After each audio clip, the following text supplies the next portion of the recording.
Maya se détourna immédiatement, embarrassée, sentant à quel point ses joues étaient en chaude. Elle a fait comme si elle n'avait rien vu. Alors qu'elle se changeait, Raka lui a demandé où Maya regardait en ce moment et à quoi elle pensait. Elle a dit qu'elle regardait des papillons. La fille expliqua nerveusement qu'un papillon avait volé devant la fenêtre, puis changea rapidement de sujet, notant que Raka était entraîné. Il a confirmé cela en disant qu'il avait des séances d'entraînement à l'épée quotidiennes auxquelles il participait pour rester en forme. Lorsque Raka changea de vêtements, il demanda avec un peu d'indignation combien de temps la fille allait le regarder. Il a dit qu'il ne s'arrêterait pas si elle continuait à le regarder, et qu'alors Maya verrait d'autres parties de son corps. La fille embarrassée sauta de haut en bas et déclara avec enthousiasme qu'elle ne voulait rien voir d'autre du tout. Elle se détourna et ne put s'empêcher de penser que Raka était clairement le papillon le plus gonflé qu'elle ait jamais vu. Maya dit avec désinvolture qu'il faisait un peu chaud dans la pièce et que c'était pour cela que son visage devenait rouge, pour ne pas admettre son embarras. Raka lui a permis de prendre l'air avant d'aller se coucher, et il lui a demandé si elle voulait dire quelque chose. La fille a dit non. Elle y avait déjà pensé, mais il lui était encore difficile de comprendre quel genre de personne était Raka. Elle sortit sur le balcon de sa chambre et laissa la brise fraîche caresser sa peau avec un plaisir béat. Quelques instants plus tard, Raka regarda également sur le balcon et parla doucement depuis l'ombre. Charmant. Il a dit que Maya était belle avec les yeux fermés. Il ne se souvenait même pas de la dernière fois où il s'était détendu comme il l'avait fait avec elle. La fille ne s'attendait clairement pas à voir un côté aussi vulnérable de Raki. Elle ne savait donc pas vraiment comment elle devait réagir à cela. Mais au lieu de répondre, la fille réalisa qu'il aurait été préférable d'utiliser ses capacités et de calmer Raka avec des actions, pas des mots. Maya était curieuse de voir si son pouvoir fonctionnerait sur Raki de la même manière qu'il le faisait sur Aïcha s'il lui prenait le doigt. Le gars était visiblement surpris, et la fille a dit qu'il ne se souvenait pas de la dernière fois qu'il avait pris des vacances, qu'elle l'aiderait. Il serait bon qu'il profite de sa chance et qu'il retrouve la paix tant attendue. Le jeune homme lui sourit calmement et dit qu'il aurait probablement dû le deviner lui-même. Mais il y avait un problème avec le plan de la fille. La main de Raki était trop grande pour qu'il puisse tenir confortablement son doigt. Ils ont comparé leurs paumes sans se toucher et ont constaté que la main de Raki était trop grande. Puis Maya s'est assise sur le lit à côté de lui et lui a expliqué comment le gars devait s'allonger correctement lorsqu'il avait quelque chose en tête. Elle toucha la paume de Raki avec son petit doigt et lui demanda s'il ressentirait quelque chose. Elle était curieuse de voir si les pouvoirs fonctionneraient avec un contact aussi léger et si Raka se sentirait bien. En fait, le gars se sentait un peu plus calme. Maya lui demanda alors de fermer les yeux et il le fit docilement. Remarquant que le gars mentait calmement, elle lui demanda comment il se sentait. La brune dit avec un sourire béat qu'il comprenait maintenant ce que c'était que de se détendre au soleil, les yeux fermés. Il ouvrit les yeux et sourit avec gratitude à la fille. C'est seulement grâce à elle qu'il pouvait se sentir bien à nouveau. S'ils ne s'étaient pas rencontrés, le gars n'aurait pas pensé qu'il pourrait un jour se sentir aussi bien à nouveau. La jeune fille a dit avec assurance qu'à partir de maintenant, elle l'aiderait à ressentir cela chaque fois qu'il en aurait besoin. Mais l'instant d'après, elle réalisa que, sous l'influence du moment, elle avait laissé échapper quelque chose d'incompréhensible. Elle était un peu confuse et réfléchissait déjà à la manière de se justifier. « Est-ce que tu t'es mal exprimé ? Est-ce que tu te parlais à toi-même » La jeune fille a immédiatement décidé de justifier ses propos en disant que cette obligation était simplement inscrite dans son contrat. Elle avait besoin de se ressaisir. Rien de bon ne sortirait d'une relation avec le personnage principal du roman. Elle se leva et ferma les rideaux. Il a peut-être été gentil avec elle, mais Raka était un scélérat et le méchant le plus horrible et le plus cruel de l'original. Et l'apparence attrayante et séduisante de Raki n'a été donnée qu'en tant que deuxième personnage masculin principal. Elle ne pouvait pas laisser l'apparence et les manières du cardinal gris la tromper et l'amener à lui faire confiance. La pièce est devenue très sombre parce que les rideaux étaient enfermés. Maya pensait seulement à la façon dont elle ne devrait pas tomber amoureuse du duc. La fille s'est allongée sur le lit à côté de Raka, et ils ont convenu qu'elle toucherait à nouveau sa main avec un petit doigt. Raka put alors fermer calmement les yeux et sentir la chaleur et la paix se répandre dans tout son corps. Soudain, il demanda à Maya quand elle allait fermer les yeux et essayer de dormir. Elle fut surprise qu'il remarque cela, même les yeux fermés, et il expliqua que Maya le regardait simplement. La fille a dit qu'elle allait s'endormir maintenant, mais il a répondu qu'il ne le croirait que lorsqu'elle fermerait les yeux devant lui. Elle l'a fermé spécialement pour lui? et le gars a pu dormir paisiblement. Et Maya se demandait quand elle devait le réveiller. Allongée dans le lit à côté du duc, la blonde réalisa qu'elle était en fait elle-même assez fatiguée. Après un certain temps, Maya ouvrit les yeux, ne comprenant pas combien de temps s'était écoulé, si c'était un rêve ou la réalité. Raka planait au-dessus d'elle, secouant son épaule. Il voulait s'assurer que la fille s'était enfin réveillée. Elle avait peur que dans son sommeil, elle ait pu augmenter son contact avec Raka, et qu'elle ne s'endorme pas du tout. Elle a demandé au duc de s'éloigner d'elle, mais le gars a souri sournoisement et a demandé à être appelé par son nom. Le gars a pressé la fille contre le lit, se penchant au-dessus d'elle. Elle lui a demandé de la laisser partir, mais il a dit qu'il ne voulait pas. La fille lui a assuré qu'il parlait ainsi uniquement parce qu'il n'était pas lui-même, mais Raka n'était pas d'accord avec cela. Il a dit qu'il était autrefois, et maintenant, une seule personne, mais la fille savait mieux à quel point ils étaient différents.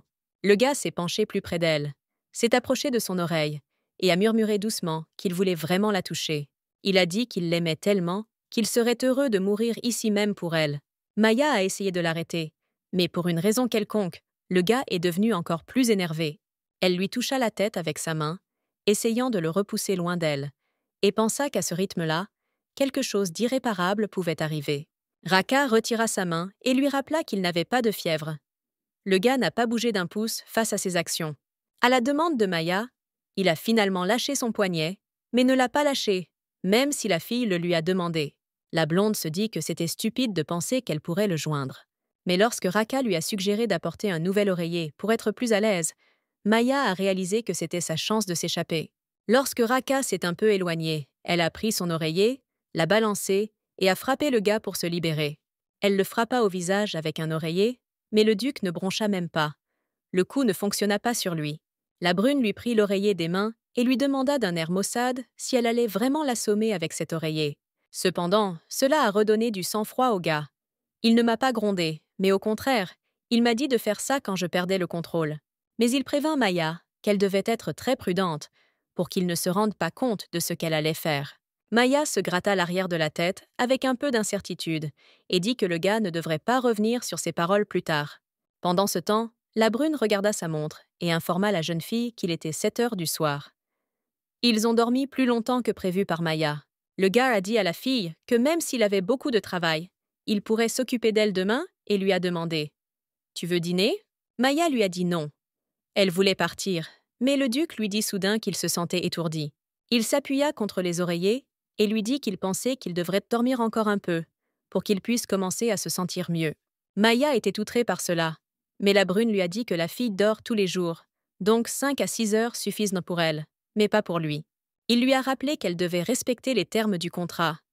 Comme le soleil s'était déjà couché et qu'il faisait nuit, Maya a dû s'allonger avec lui. La brune apaisa ses inquiétudes et promit que rien ne se passerait cette nuit-là, afin qu'elle puisse s'allonger en toute sécurité à côté de lui. Ils dormirent donc paisiblement jusqu'au matin, et la blonde admit avec soulagement que rien ne s'était réellement passé pendant la nuit. Remarquant que la nounou s'était réveillée, Rita entra dans la pièce et lui apporta quelques friandises sur un plateau. La servante les appela des biscuits d'amour, et la blonde en prit un avec joie pour le goûter. Les biscuits fondaient tout simplement dans la bouche. Maya l'a loué et a dit que c'était délicieux et très sucré. Elle a demandé à Rita si le duc lui avait ordonné d'apporter ses biscuits d'amour à la nounou. La brune confirma sa supposition. Rita ne pouvait pas croire que le duc lui avait demandé de faire des biscuits pour la fille. La servante pensait qu'il serait toujours seul. Maya pensait que ces biscuits s'appelaient simplement des biscuits d'amour, mais il s'avère qu'il s'agissait simplement de biscuits faits avec amour. Au même moment, le duc travaillait déjà dans son bureau. À un moment donné, il a appelé Chirom à lui, qui était un peu agité. Le gars était méfiant, car il n'avait pas vu la brune de toute la journée précédente, et maintenant le monsieur travaillait aussi assez lentement. Raka murmura le nom de Maya pour lui-même, puis se sentit très embarrassé lorsqu'il réalisa qu'il l'avait dit à voix haute devant Chirom. Chirom a essayé de le calmer en disant qu'il avait dû l'imaginer, mais la brune n'a pas nié avoir prononcé le nom de la nounou.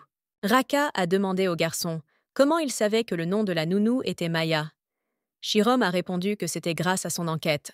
Brunette était mécontente que Chirom ait travaillé tout ce temps, mais ne lui ait pas fourni de rapport intermédiaire. Puis Chirom a dit qu'il avait appris que Maya venait de Libertin. À cause de la prophétie, elle a été surnommée la fille de Dieu. Liberton était un bidonville à la périphérie de l'Empire. Les délits, qu'ils soient mineurs ou majeurs, y étaient non courants. Shirom apprit également qu'après que Maya ait été prise en charge par le temple, il y avait une autre prophétie qu'il ne comprenait pas.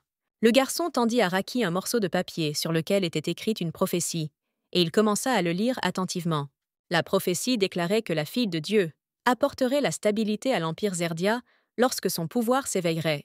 Raka a noté que la fille était cachée à tout le monde, car raconter la prophétie montrerait au monde entier la faiblesse de l'Empire. Si vous y réfléchissez, Maya a toujours voulu s'échapper du temple, comme si sa vie était en danger.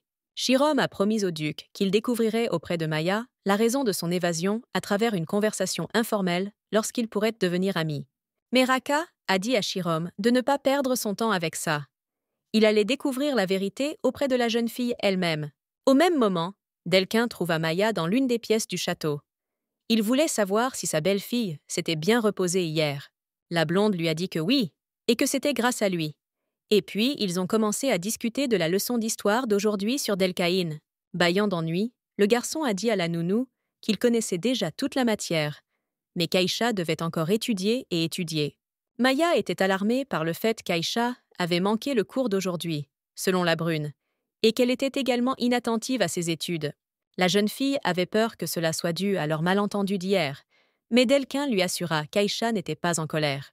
La blonde a également appris du garçon qu'Aïcha et le duc ne s'étaient jamais battus auparavant, mais hier, cela s'est produit pour la première fois à cause d'elle.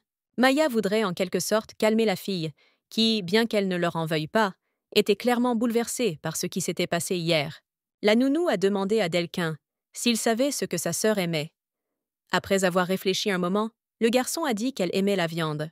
Mais pour que Maya découvre ce qu'Aïcha aimait d'autre que la viande, elle devait exaucer l'un des souhaits de Delcaïn. La blonde voulait savoir à l'avance ce qu'il voulait demander, mais, souriant largement, Delkin dit qu'il le lui dirait plus tard.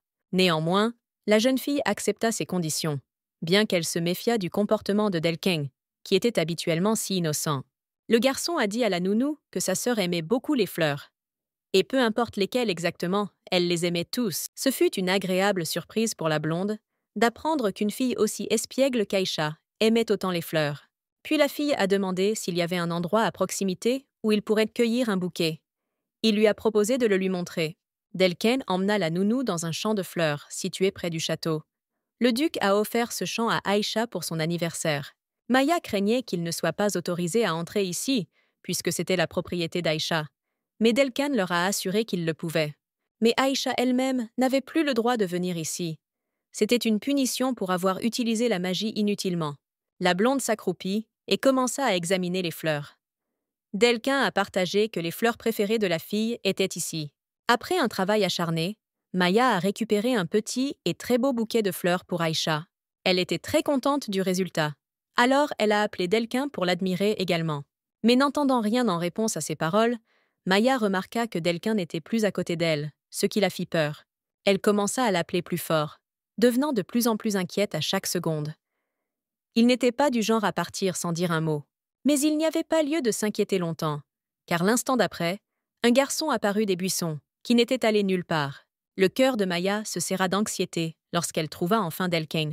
Elle se jeta sur lui en le serrant dans ses bras, parvenant déjà à se rendre compte qu'elle l'avait perdu, et le garçon essaya d'expliquer ce qu'il faisait.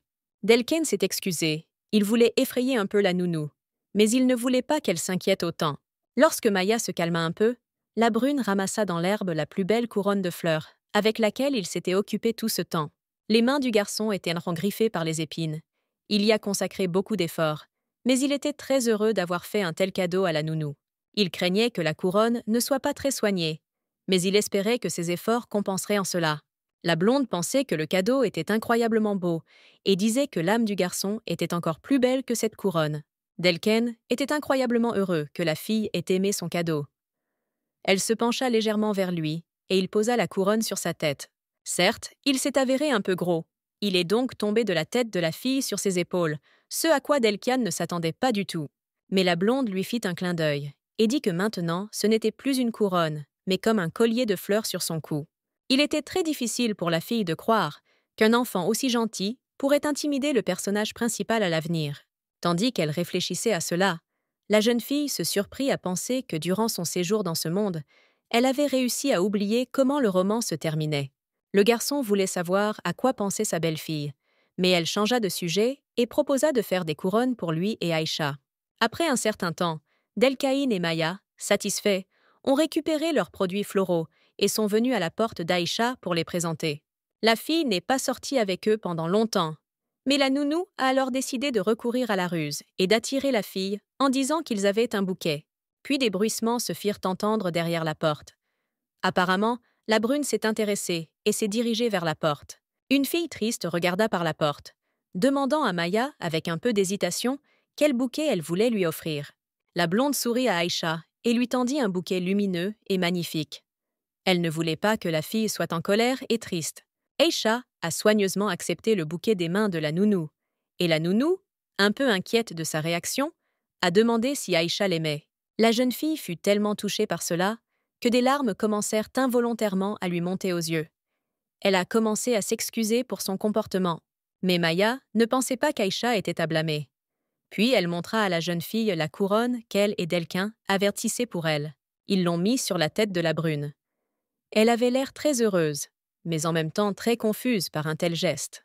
Ils entrèrent tous ensemble dans la pièce et s'assirent, et Aïcha ne put s'empêcher de remercier sa sœur et Delcaïn pour un tel cadeau. Aïcha leur a avoué qu'elle était très triste d'être assise seule dans la pièce. C'était comme une assignation à résidence. Puis, soudain, l'idée a surgi dans la tête de Maya. Le roman parlait d'une situation dans laquelle Aïcha était apparemment enfermée, mais dans l'histoire originale, les deux jumeaux ont été punis pour avoir traqué Rena, le personnage principal, et ont été emprisonnés à jamais dans la tour. En lisant le roman, Maya croyait qu'ils étaient des criminels, et qu'ils étaient punis pour cela. Mais était-il vrai que les enfants intimidaient Rena? Maintenant, toute cette situation semblait étrange à la blonde, car il était difficile d'imaginer que les jumeaux feraient non quelque chose comme ça. Remarquant que leur nounou était devenue sombre, les enfants s'inquiétèrent, pensant qu'elle se sentait à nouveau mal et qu'elle avait besoin de se reposer. Elle s'est précipitée pour rassurer les enfants et leur dire qu'elle allait bien. Et hier aussi, même s'ils pensaient différemment. Après cela, Maya a suggéré qu'ils déjeunent ensemble, puisque le duc était occupé, et les enfants ont accepté avec joie cette idée. Certes, en chemin, les jumeaux, comme d'habitude, ont commencé à se disputer pour toutes sortes de petites choses.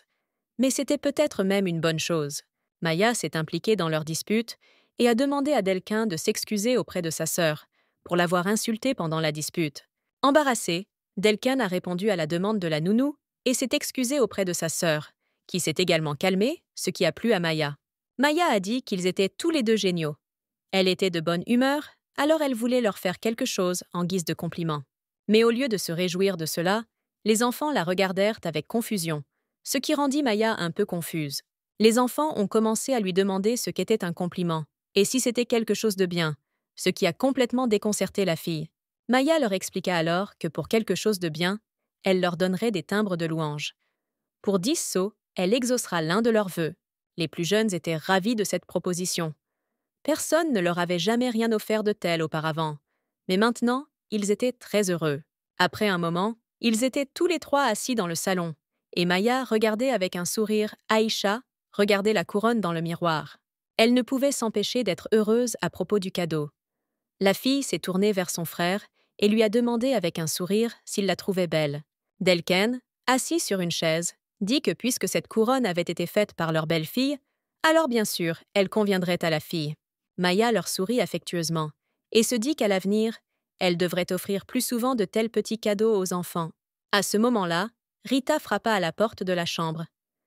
Elle pensait que la nounou avait déjà laissé les jumeaux, mais elle était heureuse de la retrouver là. Rita a dit à la fille que le duc allait dîner avec les enfants et Maya ce soir-là. De plus, Raka a dit que désormais Maya mangerait toujours avec lui et les enfants dans la salle à manger. Maya était heureuse de cela, mais en même temps, elle craignait qu'Aïcha et Raka mangent ensemble même si elles s'étaient récemment disputées. Lorsque Rita est partie, Aïcha a couru vers Maya et lui a demandé s'il était vrai qu'elle dînerait également avec elle ce jour-là. La fille a confirmé cela, et cela a rendu Aïcha incroyablement heureuse, à tel point qu'elle a dit que c'était le plus beau jour de sa vie. Mais lorsque la blonde lui a dit que le duc se joindrait également à leur repas, la brune s'est énervée et a dit qu'elle ne voulait pas. L'humeur d'Aïcha changea brusquement, et elle dit que s'ils mangeaient avec leur frère aîné, ce jour serait le pire. Maya a essayé de la calmer, et a dit que la fille ne pourrait pas manger séparément de son frère tout le temps. Mais peu importe comment la nounou essayait d'influencer la plus jeune, Aïcha lui demanda de dire au duc qu'elle n'allait pas dîner avec lui. Avec un lourd soupir, Maya admit qu'elle devrait alors aller dîner seule avec Delquin. Mais avant cela, elle a décidé d'aller à Raki. Elle a frappé à la porte de son bureau, et il a ouvert la porte assez tôt. La blonde lui a dit qu'ils avaient besoin de parler de quelque chose de très important. Raka lui a demandé de venir dans le bureau et de parler là-bas, mais la fille lui a dit que la conversation était assez courte. Elle a dit au gars qu'Aïcha refusait de dîner avec lui. Elle semblait toujours en colère contre son frère. Il a dit d'un ton assez sévère que la jeune fille devrait réfléchir à son comportement. Et si elle veut manger, elle viendra elle-même. Mais la blonde n'était pas d'accord avec lui et dit qu'Aïcha n'était pas du genre à venir seule, juste parce qu'elle avait faim. Elle a rapporté que la fille venait de crier, il y a 1 minute, qu'elle ne mangerait pas du tout pour ne pas voir Raka. Cela a rendu le gars assez en colère. Alors il a décidé d'aller la voir et de régler le problème lui-même. Mais Maya a essayé de l'arrêter. Elle a essayé de lui expliquer que ce n'était pas le moment de jurer et de crier sur Aïcha, bouleversée. Mais il ne l'a pas écoutée. Alors la fille courut vers lui et lui attrapa la main pour l'arrêter. Car de cette façon, il ne ferait que se disputer davantage. Et l'instant d'après, Maya réalisa qu'elle avait fait une erreur lorsqu'elle avait attrapé Raka par le poignet sans réfléchir. Mais le contact n'a pas fait perdre son sang-froid au gars. Il resta tout aussi en colère et demanda à la fille de rester là. La fille était tellement confuse qu'elle a oublié de lâcher la main du gars. Raka a commencé à se sentir étrange et a demandé à Maya d'attendre. Elle a essayé de déterminer, à partir de la réaction du gars, s'il avait déjà perdu son sang-froid ou non. Elle l'appela prudemment. Le gars lui a dit de ne pas s'adresser à lui comme ça parce qu'il avait l'impression de devenir fou. Il a dit que si auparavant, il perdait immédiatement la tête au moindre contact, maintenant il était capable de se retenir, mais visiblement pas pour longtemps. Quelques instants de plus s'écoulèrent, jusqu'à ce que Raka ne puisse plus se contenir et que les pouvoirs de Maya commencent à l'affecter. Le visage du gars s'adoucit immédiatement et il attira la fille plus près de lui. Il a encore perdu le contrôle de lui-même. Essayant d'une manière ou d'une autre de détourner l'attention du gars d'elle-même, Maya a commencé à lui crier dessus, disant que Shirom était censé se prélasser à proximité. L'assistant Shirom était contrarié, pensant que maintenant Maya se moquait également de lui à cause de la sonorité de son nom de famille, tout comme les enfants. Maya lui assura que ce n'était pas du tout le cas, tandis que Raka, souriant, demanda à Shirom de quitter le bureau. Comme la fille ne pouvait pas simplement distraire le gars, elle a délibérément marché sur le pied de Raki, pensant que cela aiderait. Mais cela n'a pas aidé du tout. Raka l'entraîna avec lui, fredonnant quelque chose joyeusement pour lui-même. Maya décida alors qu'elle pouvait essayer de faire trébucher Raki. Elle avait besoin qu'il la laisse partir. À ce moment-là, comme sortie de nulle part, Aïcha est apparue. Elle était en colère contre Raki parce qu'il n'était pas venu vers elle. Elle courut vers eux, traita Raku de mauvais frère, et pensa également qu'il voulait embrasser la nounou au lieu de lui parler. Au début, Maya ne comprenait pas pourquoi la jeune fille avait décidé que le duc l'embrasserait. Mais elle réalisa ensuite à quel point ils étaient d'un proche. Décidant de profiter de la situation, la blonde dit à Aïcha que si elle les séparait, elle donnerait à la jeune fille un cachet de louange. Aïcha a commencé à éloigner Raki de Maya, et Maya l'a motivée en disant qu'elle lui donnerait non pas 1, mais 2 sceaux louables. La jeune fille décida alors d'utiliser la magie noire pour s'assurer de pouvoir y faire face, même si elle pouvait être à nouveau réprimandée pour cela. Elle voulait séparer leurs mains à l'aide de la magie.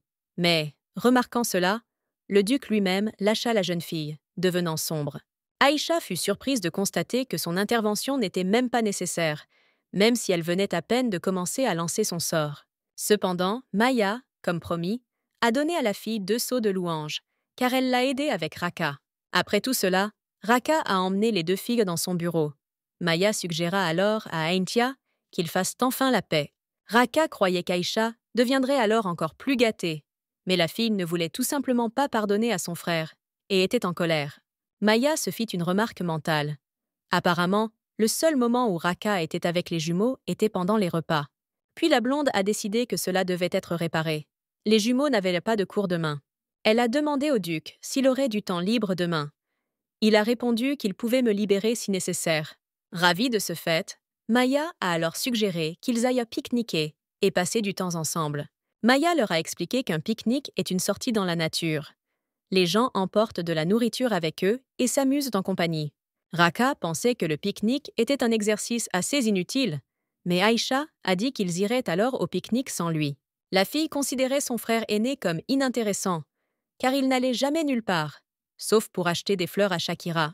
Raka se leva alors de sa table et décida de leur prouver qu'ils avaient tort en acceptant de se joindre à eux pour le pique-nique.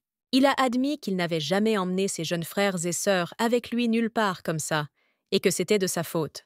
Maya était heureuse que l'atmosphère entre Aintia soit enfin devenue bien meilleure. Elle a dit qu'elle préparerait tout pour le pique-nique.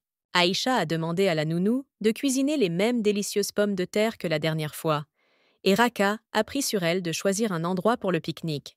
Puis la blonde suggéra qu'ils aillent à la salle à manger. Une fois la paix faite, ils purent enfin dîner ensemble en paix. Mais Aïcha, décidant que son frère, comme toujours, serait occupé par son travail, entraîna la jeune fille dans la salle à manger et lui dit qu'il mangerait sans lui. Raka s'est seulement occupé des filles, qui s'enfuyaient après que la brune ait tout décidé pour lui, et lui ait dit au revoir. Déjà dans le couloir, Maya demanda aux plus jeunes s'ils avaient pu laisser le duc seul dans un tel état. La fille a expliqué que son frère aîné ne mangeait généralement pas lorsqu'il était occupé avec quelque chose, mais maintenant il devait choisir un endroit pour un pique-nique. À ce moment-là, ils ont terminé leur conversation et ont ensuite dîné.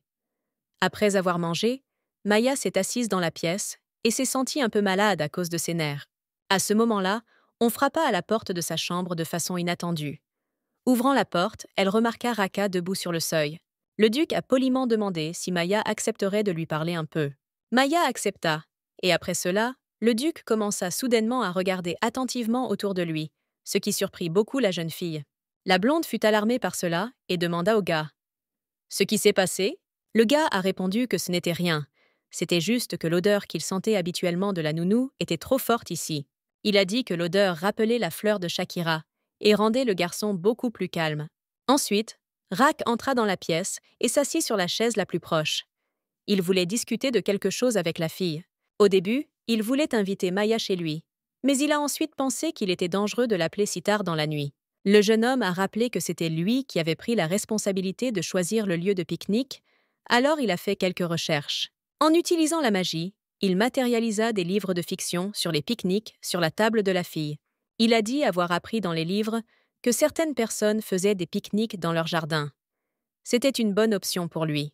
Il pourrait alors travailler et assister au pique-nique en même temps. Maya fut surprise par une telle proposition. Raka lui a montré un livre qui décrivait une telle option, ce qui a indigné Maya, la trouvant étrange. Ce livre s'est avéré être un conte de fées, mais le duc a expliqué qu'il n'y avait pas beaucoup de livres sur les pique-niques, alors il s'est appuyé sur celui-ci. Puis la fille a remarqué que les autres livres que le gars avait apportés avaient également des titres étranges et ennuyeux. Raka a également déclaré qu'après avoir lu les livres, il s'est rendu compte que le lieu de pique-nique n'était pas si important. Il pensait que l'essentiel était qu'ils passent du temps ensemble. Maya a noté qu'il n'avait apparemment jamais participé à un pique-nique. La jeune fille lui a expliqué que faire un pique-nique n'était pas seulement un moment de repos, mais aussi une expérience éducative. Il n'aurait pas dû le garder dans la cour. Elle était sûre qu'Aïcha serait également malheureuse. S'asseoir dans la cour ne ressemblait pas à une bonne promenade. Raka s'est alors mise en colère, parce que le livre s'est avéré être un conseiller si inutile et a même voulu le brûler. Mais Maya l'a arrêté. Elle lui prit le livre des mains et le rassura, en lui disant qu'ils pourraient désormais tout préparer ensemble pour le pique-nique. Le gars était en colère, car cela signifiait recommencer les préparatifs à zéro. Mais il n'avait pas d'autre choix. Maya dit alors qu'il n'aurait pas à souffrir longtemps avec cela, car le duc connaissait bien le territoire de l'Empire Zerdia. À la demande de Maya, il lui a parlé d'un endroit avec une nature magnifique et des sites historiques. Ils décidèrent alors d'aller y faire un pique-nique. Raka réfléchit un instant, puis admit que Maya connaissait bien le sujet. Une fois qu'ils eurent fini, Maya lui demanda s'ils voulèrent dormir ensemble ce soir. Son lit était trop petit pour deux. Raka dit alors qu'il dormirait sur la chaise à côté de son lit et qu'elle lui donnerait la main pour l'endormir. C'est ce qu'ils ont fait. Alors que Maya s'endormait, elle espérait qu'ils seraient tous de la même bonne humeur au pique-nique du lendemain. Il s'est avéré que Raka avait en tête une forêt dangereuse comme lieu de pique-nique. Une source de magie noire, avec toutes sortes d'esprits maléfiques. Souvent, personne ne s'aventurait dans cet endroit sombre. C'était assez effrayant, mais pas pour la famille Intia. Shirom se promenait dans le château, pensant que Raka avait peut-être décidé de donner aux enfants non pas un pique-nique, mais une leçon pour développer le courage. Cependant, Intia et Maya ont emballé leurs affaires tôt le matin et sont allés dans la forêt dangereuse, ne sachant pas où elles allaient. Lorsqu'ils arrivèrent là-bas, Raka expliqua que c'était l'endroit avec la belle nature qu'il avait en tête hier. Maya ne comprenait pas où se trouvèrent les monuments historiques. Raka a expliqué que la forêt était un endroit très ancien. Il sourit sournoisement et dit que c'était dans cette forêt que la magie noire de la famille Intia était née. Les enfants étaient stupéfaits. Maya a commencé à s'excuser rapidement auprès d'eux et à se justifier en disant qu'elle ne savait pas où ils allaient. Mais les enfants n'étaient pas du tout effrayés par le choix de l'emplacement. Au contraire, ils étaient seulement ravis. Ils étaient fous de joie et louaient leurs aînés. Puis Maya s'est calmée et a dit à Raki que les enfants aimaient vraiment l'endroit. Il a dit que c'était seulement à cause d'elle. La jeune fille voulut alors enfin lui suggérer de s'installer et de déballer ses affaires. Mais un très gros insecte passa devant ses pieds. Maya avait très peur de telles créatures. Alors elle sauta immédiatement sur le côté, effrayée, laissant tomber le panier de ses mains. Elle était tellement effrayée par la surprise qu'elle n'a même pas remarqué comment elle l'avait perdu. Et puis elle a commencé à regarder autour d'elle à la recherche du panier. Il s'est avéré que la fille l'avait accidentellement jeté vers Raki. Le panier s'était retourné et était maintenant jeté sur la tête du gars. Elle a commencé à s'excuser avec enthousiasme. Du jus de fraise coulait sur le visage de Raki alors que le panier basculait. La jeune fille voulait aider et essuyer le visage du duc avec un mouchoir, mais lui aussi a fini dans le panier et était tout couvert de jus. Maya voulait lui proposer de s'essuyer avec ses vêtements, mais Raka lui a dit de ne pas salir son pull. Raka lui assura que tout allait bien. Mais la fille se sentait mal à l'aise et gênée, car elle ne pouvait pas corriger l'erreur. Le gars soupira lourdement et prit quand même le pull des mains de la fille.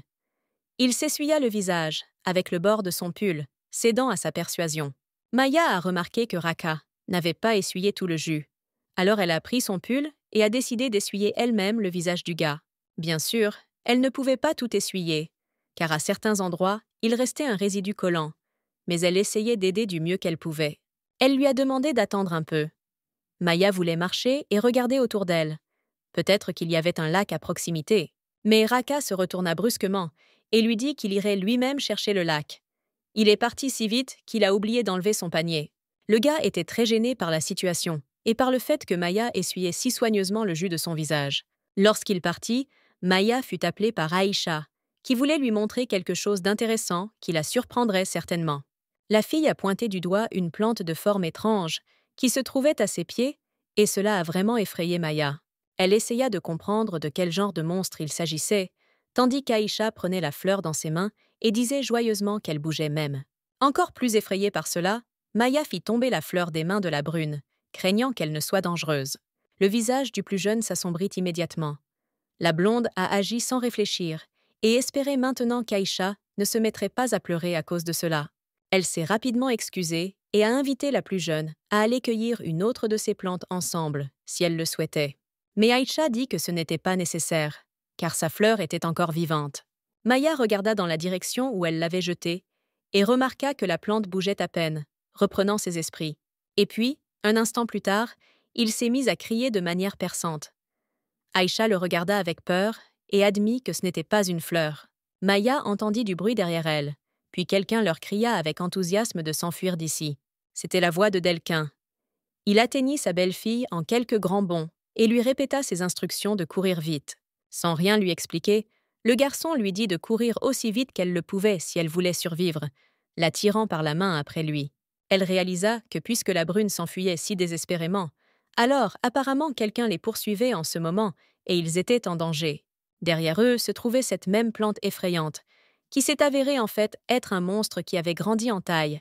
Pendant ce temps, Raka marchait dans la forêt, et un fragment d'un souvenir de Maya, s'essuyant le visage, était figé dans sa tête.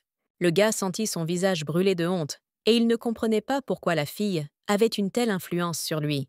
Il se demandait si c'était ses capacités qui faisaient battre son cœur comme un fou chaque fois qu'elle était là.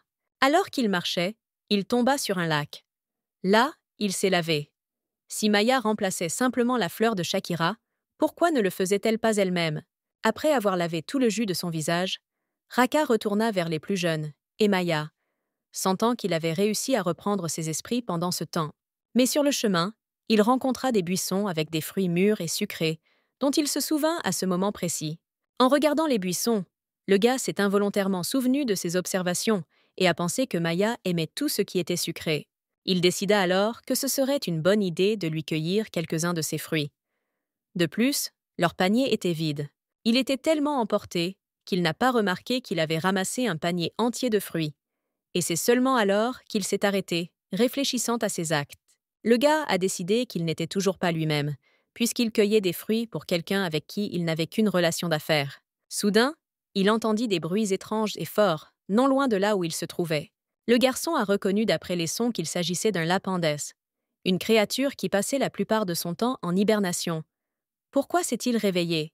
La seule personne qui pouvait toucher ce monstre était Aïcha. Elle a dû réveiller Lapindès. Il entendit les cris effrayés de Maya et devint méfiant, réalisant qu'elle était en danger. Il devait l'aider. Le duc comprenait que les jumeaux pouvaient prendre soin d'eux-mêmes grâce à leur magie et leurs compétences, mais Maya avait besoin de protection. Il voulait se précipiter pour aider la fille, mais il entendit sa voix se rapprocher et venir de derrière les buissons de fruits. Une Maya effrayée, un Delcaïne excité et en colère, ainsi qu'Aïcha, qui n'était que ravie de telles aventures, se précipitèrent vers lui. Et juste derrière eux se trouvait le même Lapindès, que le duc avait sans équivoque identifié par ses sons. Il rassembla ses pensées et concentra toute sa magie dans la paume d'une main. Il fallait régler ce problème rapidement. Mais Maya ne le laissa pas s'occuper du monstre, l'attrapant par le poignet. Elle s'inquiétait pour lui et a dit qu'il devait l'en partir. Elle avait peur que le garçon ne soit pas capable de faire face au monstre. Alors elle lui a ordonné de partir avec eux. Pendant ce temps, les pouvoirs de la fille ont recommencé à agir sur Raku. Alors il a couru docilement après elle. Il aurait peut-être voulu discuter avec elle à propos de cette décision. Mais il pensait que s'enfuir avec Maya n'était pas si mal. Elle lui a demandé pourquoi il souriait ainsi et ce qu'il devait en faire maintenant. Ce à quoi il a répondu d'un ton détendu, que pour l'instant, il pouvait courir. Mais comme Maya courait vite depuis assez longtemps, elle n'avait presque plus de force, c'était trop dur. Elle a dit qu'elle était si fatiguée qu'elle avait l'impression qu'elle allait mourir, ce à quoi le duc a répondu qu'il ne pouvait pas la laisser mourir. Il lui donna alors tout d'abord le panier qu'il portait dans ses mains depuis tout ce temps et lui demanda de le tenir. Après cela, il couvrit Maya et les jumeaux de son dos, se tenant hardiment devant le monstre, protégeant sa famille. Maya fut surprise que, contrairement aux fois précédentes, Raka lui-même lâchait maintenant sa main sans résister. Cela signifiait-il qu'il pouvait désormais se tenir la main sans craindre les conséquences de ses pouvoirs? Raka se concentra sur sa magie et commença à remplir ses paumes d'énergie sombre, se préparant à riposter contre son adversaire. Il dirigea son pouvoir vers le monstre avec un coup puissant et il n'eut aucune chance de survivre à ce coup de magie noire. Cela a suffi à neutraliser complètement la fleur enragée. Des cendres et de la fumée ont commencé à voler dans l'air. Aïcha a félicité l'aîné pour la façon dont il les a défendus avec sang-froid, tandis que Delcaïne a demandé à Maya si elle allait bien. Raka lui a également demandé si tout allait bien. La blonde a dit qu'elle allait bien, mais qu'elle était un peu surprise par la magie. Les larmes montèrent aux yeux de Maya. Elle essaya de se calmer et de trouver la force de reprendre ses esprits. Remarquant cela, Aïcha commença à se disputer avec Raka, ce qui effraya la prêtresse. Elle a dit que c'était à cause de la magie, et il a dit que c'était à cause des lapendes. En fait, la blonde devait être très nerveuse à propos de toute cette situation. C'est pourquoi elle était très fatiguée. Raka a également remarqué cela, et a demandé directement à la nounou à quel point elle était fatiguée et si elle voulait se reposer. La fille a admis qu'elle était effectivement un peu fatiguée. Cela doit être parce qu'elle courait très vite. Raka montra alors le panier qui se trouvait derrière Maya. Il lui a suggéré de manger le contenu et de calmer ses nerfs. Maya était surprise, car elle pensait que le panier aurait dû être vide après cet incident.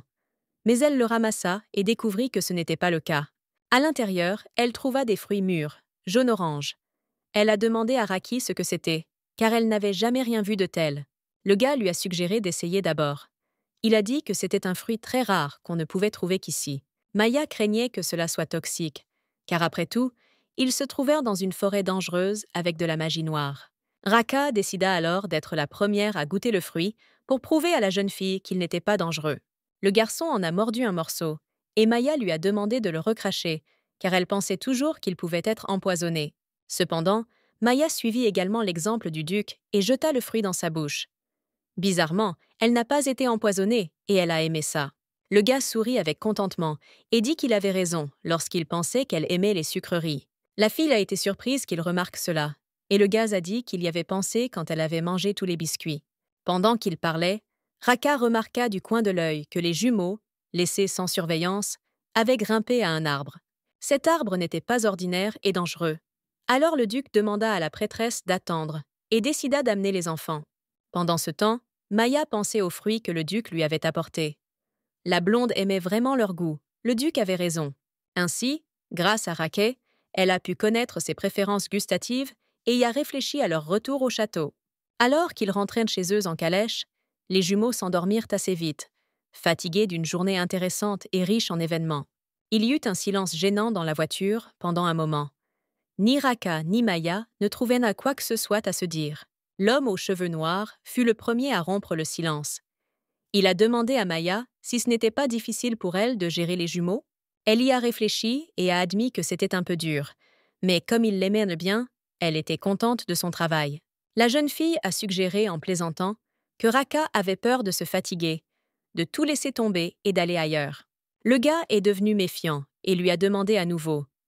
Maya a demandé si ce n'était pas une option lorsque vous étiez vraiment fatigué du travail.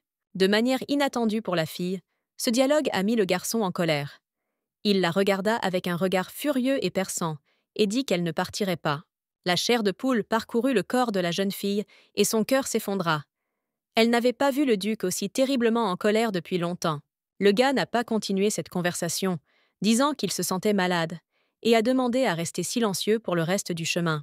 La fille décida de ne pas y prêter attention, pensant qu'il était malade à cause de la magie noire. Maya avait sommeil. Elle n'a même pas remarqué à quelle vitesse elle s'est endormie. Et le duc, ne voulant pas qu'elle se cogne la tête contre la coque, la tenait avec sa main. Les joues du gars sont devenues écarlates. Il ne pouvait pas détacher ses yeux de la fille endormie, sentant à quelle vitesse son cœur battait. La fille ne le savait pas, ce qui signifiait qu'il n'avait pas à s'inquiéter qu'elle interprète mal ses actions. Le lendemain matin, Maya était allongée sur le canapé de sa chambre. Elle était terriblement fatiguée depuis hier. Elle se plaignait parce qu'elle devait faire un pique-nique pendant son jour de congé, et maintenant elle devait retourner au travail sans se reposer. Ce jour-là, les jumeaux avaient un cours d'escrime prévu sur le terrain d'entraînement. Pourquoi le cours est-il en plein air aujourd'hui? À ce moment-là, Rita courut dans sa chambre. Elle a demandé pourquoi la nounou était assise si penchée et pourquoi toutes les fenêtres étaient refermées. La jeune fille a répondu qu'elle n'avait tout simplement pas la force de se lever. La femme de chambre lui fit alors un clin d'œil et lui dit qu'elle allait aérer la pièce elle-même. Elle ne voulait pas que la nounou reste enfermée et déprimée. Alors, elle a ouvert la fenêtre avec enthousiasme. Mais dehors, au lieu du soleil qu'elle s'attendait à voir, il pleuvait très fort et un vent froid soufflait. Maya n'en était que heureuse, car elle pensait que par un temps pareil, elle n'aurait pas à sortir et que les enfants seraient à la maison. Les pensées de chance et de miséricorde de Dieu lui rappelaient Téritos. Pourquoi n'a-t-on pas eu de ses nouvelles pendant si longtemps? Elle pensait que puisque Téritos avait disparu depuis si longtemps, il l'avait trompée et ne lui apporterait aucune des reliques promises. La bonne a informé la nounou que, malgré la pluie, la leçon aurait lieu, puisque les jumeaux auraient bientôt une compétition d'escrime. C'était un événement de grande envergure, qui avait lieu tous les 2 ans. Les jeunes escrimeurs ont eu l'occasion de s'affronter. La blonde se demandait pourquoi elle ne se souvenait de rien de cet événement dans le roman. Était-ce avant que Reina rencontre Kinès? Bien que la première bénédiction de Maya ait été en quelque sorte le passé de Kinès, et qu'elle se souvienne de ce moment, ce qui était étrange. Mais la jeune fille réalisa alors que l'histoire originale n'avait pas encore commencé, car Maya était censée mourir dans 1 an. Elle voulait croire que l'histoire commencerait au moment où elle aurait travaillé les 4 mois prévus et serait partie. Après un certain temps, Maya a aidé les enfants à se préparer et les a amenés à l'endroit où ils s'entraînaient habituellement avec l'entraîneur. Raka les attendait déjà là-bas. Il voulait vérifier comment les jumeaux progressaient dans leur préparation pour la compétition et assister à quelques combats. Maya a demandé avec surprise si les enfants allaient-ils vraiment s'entraîner. Ils ont confirmé et ont commencé à se disputer pour savoir qui gagnerait. Raka ne voulait plus écouter leurs arguments inutiles, Alors, il envoya les enfants se préparer pour le début des cours. Maya craignait que les enfants soient mouillés, mais ils lui ont dit de ne pas s'inquiéter et lui ont assuré qu'ils n'attraperaient pas froid. Et pourtant, peu importe à quel point il la rassurait, elle ne pouvait s'empêcher de s'inquiéter et de se soucier d'eux. Puis Raka, regardant les enfants, dit à Maya qu'il était plus inquiet pour sa santé ce jour-là que pour celle des enfants. Il posa sa paume sur le front de Maya pour s'assurer qu'elle allait bien. Pourtant, elle était plus fragile. Le gars a dit avec soulagement que la fille n'avait pas de fièvre. Il était heureux que son état soit bon. Raka a admis que la femme de chambre lui avait dit le matin que Maya ne se sentait pas bien, remarquant à quel point la fille était fatiguée. La brune lui a demandé de ne pas se cacher de lui si quelque chose lui faisait mal. Il ne voulait pas qu'elle traverse seule ses maux. La fille lui a dit qu'elle allait bien, qu'elle avait juste des courbatures, à cause de la course qu'elle avait beaucoup effectuée hier. Raka a dit que c'était dommage que Maya soit si faible, mais elle était sûre que c'était seulement les Intias qui étaient résilientes. Pendant qu'ils parlaient, les jumeaux se préparaient pour la leçon et leur criaient que Patrache était également prêt pour le combat. Maya ne savait rien de ce qu'il faisait. Alors, elle pensait que Patrache était une race de chiens. Mais c'est Patrache Pavlov qui a été chargé d'enseigner l'escrime aux jumeaux. C'était un homme grand, fort et aux cheveux roux. La jeune fille était très amusée par un nom aussi drôle d'un homme aussi sérieux, et elle pouvait à peine contenir son rire. Raka l'a invitée à entrer pour regarder les jumeaux s'entraîner ensemble.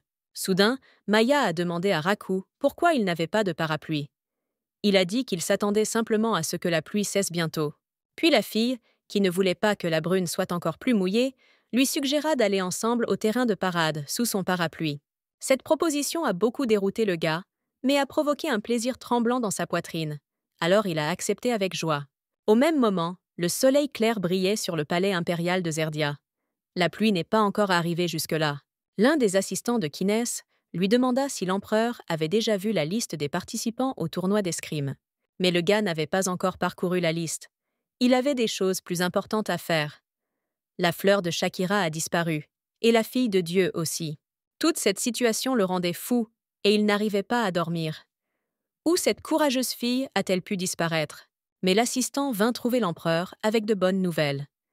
Il a récemment reçu des informations sur une fille qui pouvait endormir les gens. Mais il a été dit que le duc Aintia l'avait également découvert. Il ne semblait donc pas probable que la rumeur soit vraie. Kiné pensait que l'assistant avait raison.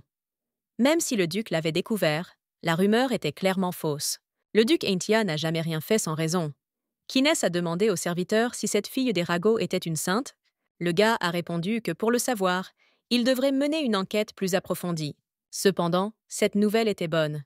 Et maintenant, le blond pouvait s'inquiéter d'autres choses importantes. L'empereur parcourut la liste des participants et remarqua avec un sourire que les enfants espiègles de la famille Aintia s'étaient également inscrits au concours.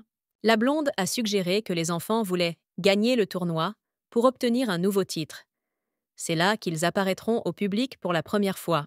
Il y avait aussi un autre nom sur la liste qui intéressait le jeune homme, et il le désigna du doigt, s'enquérant de ce participant. L'assistant a dit que c'était Cré Montéris, le fils aîné du comte Montéris. Il était candidat à la première place. Cependant, les gens l'ont traité de psychopathe, et il y a eu des discussions très peu flatteuses à son sujet. L'empereur proposa alors de réunir Montéris et le jeune maître Aintia lors du premier tour. Il n'y a pas longtemps, il a entendu le témoignage de chevaliers qui ont été battus dans la forêt, et il a supposé qu'il s'agissait de la famille Aintia. L'assistant a déclaré que le témoignage des chevaliers était inexact, mais cela a suffi à Kinès pour reconnaître le duc dans la description. Quoi qu'il en soit, il devait être prudent. De plus, il savait que Delquin ne pouvait pas utiliser la magie noire. L'empereur voulait personnellement que le jeune maître Aintia reste à jamais dans l'ombre de sa famille. Pendant ce temps, l'entraînement des jumeaux avait déjà commencé, et Patrache annonça le début du duel d'une voix basse et grave. Aïcha n'hésita pas et fut la première à se précipiter dans la bataille, dégainant son épée d'entraînement. Maya a immédiatement remarqué qu'Aïcha était très forte. Cela signifiait-il que Delquin allait perdre contre elle? Mais un instant plus tard, Maya reprit ses paroles. Le garçon était très agile et, suivant sa sœur, entra dans la bataille. En regardant les jumeaux se battre, la jeune fille a demandé au duc, qui, à son avis, avait le plus de chances de gagner. Le gars a dit que dans un long combat, Aïcha avait plus de chances, mais dans un court combat, elles étaient toutes les deux aussi terribles. Aïcha a menacé son frère. lui disant de ne pas penser à la tromper de quelque façon que ce soit. Et Delcaïn était fatigué d'attendre qu'elle attaque enfin. Les enfants ont fait de leur mieux pour bien se montrer dans le combat, car Maya les regardait, et ils voulaient tous les deux montrer leur meilleur côté. La fille leur sourit, et était très intéressée de voir à quel point les jumeaux s'entraînaient dur. Delcaïn lança une attaque intense, et Aïcha, la parent, dit que plus son frère attaquait fort, plus il avait de chances de tomber. Mais à ce moment-là, alors que la brune parlait, le garçon a agi intelligemment et a fait trébucher sa sœur, lui faisant perdre l'équilibre. Son corps s'est immédiatement penché trop en arrière, et elle n'a pas eu le temps de penser à quoi que ce soit avant de tomber au sol. Delcaïn, quant à lui, tenait son épée contre la gorge de sa sœur, coupant complètement sa capacité à battre en retraite. Patrache proclama haut et fort que Delcaïn avait gagné, ce dont le garçon était très heureux, souriant avec contentement à sa sœur. Aïcha a immédiatement déclaré qu'elle avait perdu contre son frère uniquement à cause de la pluie et qu'elle gagnerait certainement la compétition. Mais Delcaïn l'a immédiatement contrariée en disant qu'Aïcha n'aurait personne pour qui essayer, car sa belle-fille n'irait pas au tournoi. Cela a beaucoup bouleversé la fille. Elle commença à supplier ses aînés de laisser Maya partir avec eux, mais ils refusèrent. Le tournoi d'escrime était un événement d'assez grande envergure, et c'est pourquoi la blonde ne pouvait pas y aller. C'était un événement important, donc l'empereur Kinès devait être présent, ce qui représentait une menace pour Maya. Elle savait que si elle était vue dans un tel endroit, les gardes la reconnaîtraient assez rapidement et l'attraperaient immédiatement. Lorsqu'ils retournèrent au château, Maya marcha dans le couloir et pensa qu'Aïcha était très contrariée à ce sujet. Le tournoi était prévu dans 2 jours, ce qui signifiait que les jumeaux auraient également un entraînement demain. Pour soutenir en quelque sorte la plus jeune, la fille a décidé de lui préparer du jus. Le même qu'elle préparait pour le pique-nique à l'époque. La cuisinière qui était dans la cuisine a demandé à Aïcha si elle aimait le jus, mais Maya a dit qu'elle n'avait pas pu le goûter. Le chef a goûté sa boisson et a dit qu'Aïcha l'aimerait, car la carotte était à peine perceptible, mais la pomme l'était. La jeune fille sourit radieusement à l'homme et le remercia pour ses compliments si généreux à son égard. À ce moment-là, Raka est entrée dans la cuisine et a demandé Maya « Que se passe-t-il ici ?» La femme de chambre lui a conseillé de regarder dans la cuisine et le gars s'est intéressé, car il n'avait jamais vu Rita aussi excitée. Non seulement Maya, mais aussi les autres ouvriers qui se trouvaient dans la cuisine furent surpris de la soudaineté de l'apparition du duc. La fille a dit à la brune qu'elle était occupée à préparer du jus de légumes pour Aïcha pour demain. Raka a demandé « Pourquoi ?» Elle répondit qu'elle le voulait simplement et assura que les personnes présentes dans la cuisine n'avaient rien fait de mal. Le visage du gars est devenu sérieux et sombre. Pourquoi Maya a-t-elle fait tant d'efforts dans tous ses efforts? Est-ce qu'elle se soucie vraiment d'Aïcha? Habituellement, personne ne voulait s'occuper de jumeaux. Alors les démonstrations d'attention et de soin de Maya le surprirent grandement. La brune a dit que Maya n'avait pas besoin de faire tant d'efforts. Elle devait juste faire le travail qu'une nounou était censée faire. Maya lui a dit qu'Aïcha avait semblé déprimée toute la journée. Alors elle voulait le faire juste pour elle, en dehors du travail. Le corps de l'homme aux cheveux noirs fut parcouru de frissons par cette voix douce. Il a clarifié. « Tu voulais juste le faire ?» La fille a confirmé. Elle est devenue un peu nerveuse. Pourquoi le duc est-il devenu soudainement si distant et silencieux? Elle ne comprenait pas du tout la réaction du duc, mais elle décida qu'il valait mieux sortir de la cuisine le plus vite possible avant qu'il ne la jette dehors lui-même. La fille a rapidement rassemblé toutes les bouteilles de jus dans un panier, et le cuisinier lui a apporté la dernière de la table voisine. En signe de gratitude, Maya voulait donner à l'homme un peu du jus restant, mais le duc a dit qu'il le boirait lui-même. Il prit la bouteille des mains de la jeune fille et vida rapidement le contenu à grandes gorgées, savourant le jus. Les ouvriers ont été assez surpris par le plaisir et la gourmandise avec lesquels le gars s'occupait de la boisson. Maya ne comprenait pas pourquoi, mais Raki était de très mauvaise humeur. Apparemment, c'était une personne assez sensible. Elle pensait que la brune se sentirait peut-être mieux avec quelque chose de sucré, alors elle lui offrit une autre bouteille de son jus. Maya lui a dit que le jus était sucré parce qu'elle y avait ajouté du miel. Elle espérait que cela lui remonterait le moral. L'humeur du gars changea brusquement et il posa la bouteille de jus que la blonde lui tendait sur la table. Il lui jeta un regard sévère et lui ordonna froidement, presque menaçant, de le retirer de la table. Après cela, Raka s'est précipité hors de la cuisine et est rapidement sorti de là, sans donner aucune explication pour son comportement brusque. Maya a supposé qu'il n'aimait tout simplement pas le goût. et les ouvriers ont remarqué que leur duc était clairement intéressé par Maya. Le reste du temps s'est déroulé assez calmement, et puis le jour est venu, où la compétition d'escrime devait avoir lieu. Même Maya a dû y aller à la fin, car Delkin a fait le souhait que Maya les accompagne à la compétition. C'était précisément le souhait qu'elle leur avait promis, en échange des sceaux de louange. Elle pensait qu'elle ferait un vœu plus tard, mais non. La blonde le supplia de faire un autre vœu, car elle avait de bonnes raisons de ne pas être d'accord. Mais il ne recula pas. Le garçon lui a rappelé qu'elle leur avait appris à toujours tenir leurs promesses. Elle n'avait donc pas d'autre choix. Les enfants étaient heureux que leur plan ait fonctionné, mais Maya était paniquée, car si elle était attrapée, elle irait au temple. Raka, qui lui tenait compagnie dans les tribunes, lui a conseillé de ne plus jamais accepter de satisfaire leurs souhaits. Le seul soulagement était qu'il y avait beaucoup plus de blondes aux yeux bleus dans les gradins qu'elle ne le pensait. Elle espérait que dans ce cas, elle ne serait pas prise. Elle ajusta sa cape, mais Raka l'arrêta. Ils avaient besoin de capes sombres, avec des capuches, pour jouer la sécurité et éviter d'avoir des ennuis. Parnby pensait que Maya voulait enlever sa cape.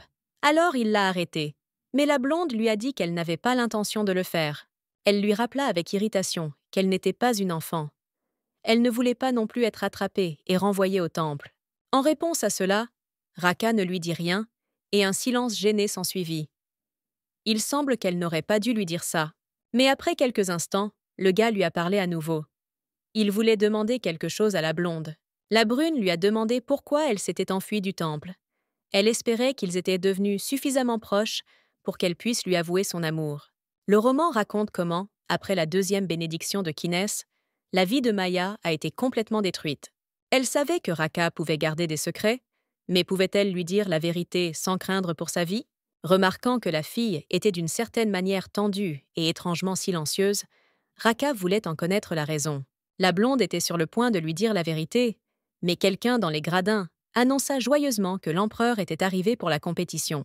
Tout le monde a commencé à se bousculer et à se serrer plus près de l'arène principale, car tout le monde voulait voir l'empereur de plus près. Maya a utilisé l'excuse que la compétition était sur le point de commencer et a évité une conversation gênante avec Rakas. Elle aussi courut jusqu'au bord des tribunes, marchant sur la pointe des pieds, par-dessus les épaules des gens, voulant regarder Kinès. Elle a continué à persévérer, même si elle avait peur de tomber sous la main brûlante de ceux qui se disputaient les meilleures places. Puis Raka s'est approché d'elle et lui a proposé de lui prendre la main. Il voulait l'aider à grimper plus haut et à tout voir. Maya se sentait mal à l'aise d'accepter cela. Mais à ce moment-là, un homme la poussa dans le dos et elle perdit pied. La fille chancela et faillit tomber en avant, mais attrapa à temps la main fiable et forte de Raki. Le gars était en colère contre la personne qui avait offensé son amie et avait fait des commentaires sur elle. Il semble qu'ils veulent mourir, alors ils ont perdu la tête. Essayant de distraire et de calmer la brune, Maya attira son attention sur le fait qu'il pouvait désormais voir clairement l'empereur. La façon dont Kinès, aux cheveux blonds, était si magnifique sur le trône luxueux, a aidé Maya à être convaincue de la force du personnage principal. Elle ne pouvait s'empêcher d'admettre que ce jeune homme était en effet très beau. Sa beauté pouvait être ressentie même de loin. La brune lui a demandé si elle n'avait pas évité sa majesté pendant tout ce temps. Maya a confirmé et a demandé pourquoi il demandait. Le gars s'est immédiatement détourné et a froidement demandé de ne pas prendre en compte sa question sur Kinès. Il était clairement jaloux de son attention. Pendant ce temps, les jumeaux avaient déjà enfilé leurs uniformes et attendaient avec impatience le début du tournoi. Aïcha était heureuse et Delken regarda l'épée. Il la retourna dans ses mains et remarqua quelque chose d'étrange à son sujet. Alors il demanda à Aïcha de lui prêter son épée pendant un moment. Aïcha le lui donna, mais demanda pourquoi son frère en avait besoin. Delkin lui a dit qu'il voulait vérifier quelque chose. Il compara leurs deux épées et remarqua que la poignée de la sienne était très lâche, mais celle d'Aïcha était en bon état. Delkin se rendit chez les juges pour échanger l'épée. Mais comment ont-ils pu autoriser une épée brisée dans un tournoi d'escrime? Il trouvait tout aussi suspect que les juges ne puissent pas changer son épée parce qu'ils n'en avaient pas de rechange. Lorsque l'empereur fut informé que le jeune maître Intia avait remarqué que l'épée était défectueuse, il se contenta de sourire d'un air moqueur. Il a également trouvé curieux que, malgré cela, le garçon n'ait pas refusé de participer au concours. Cependant, peu importe les compétences de Delcain, serait-il capable de vaincre le fils du comte Monteris? Ce moment rappela involontairement à Kinès le moment où il avait rencontré pour la première fois ses jumeaux désobéissants dans sa vie. À cette époque, le duc et la duchesse précédents étaient de portée disparue. Il s'est donc rendu au manoir pour évaluer la situation. C'est là qu'il a rencontré les jumeaux, pour la première fois, lorsqu'il est venu parler à Raka. Deux paires d'yeux violets le regardaient, brillant d'une manière effrayante qui n'était pas typique des humains. L'empereur comprit que ses enfants ne pouvaient pas grandir faibles. Mais Montéris était également très talentueux, ce qui était intriguant. L'empereur demanda à ses assistants s'ils avaient vu l'aîné Intia. Ils ont dit qu'ils n'avaient pas vu la voiture du duc. Le blond pensait que le duc, qui tenait tant aux jumeaux, ne pouvait pas manquer de venir un jour aussi important. Après avoir regardé attentivement les tribunes, les yeux écarlates du souverain aperçurent la silhouette d'un homme dans lequel il reconnut le duc. Il remarqua que, comme prévu, le duc noir voulait spécifiquement se cacher, se couvrant d'un manteau, et à côté de lui, portant la même cape, était assise une fille. Qui aurait pu accompagner le duc à un tel événement? Le premier combat avait déjà eu lieu, et Maya était très heureuse qu'Aïcha ait vaincu son adversaire en un instant. La brune remarqua avec ennui que c'était juste l'adversaire qui était faible, mais Maya dit au duc de s'assurer de la féliciter. Maintenant, il semblait que la blonde comprenait pourquoi les enfants étaient si avides de ses éloges. Leur frère aîné ne les a pas du tout encouragés. Maya lui a prouvé que pour féliciter l'enfant, il suffisait qu'elle ait tout bien fait. Raki aurait dû simplement féliciter sa jeune sœur. Cela aurait pu lui donner de la motivation pour le nouveau combat. Le duc, enchanté par le charme de la blonde, ne put s'empêcher d'être d'accord avec tout ce qu'elle lui disait et lui prouvait. Pendant ce temps, un nouveau combat commençait déjà dans l'arène. Nul autre que Delquin n'est entré sur le champ de bataille.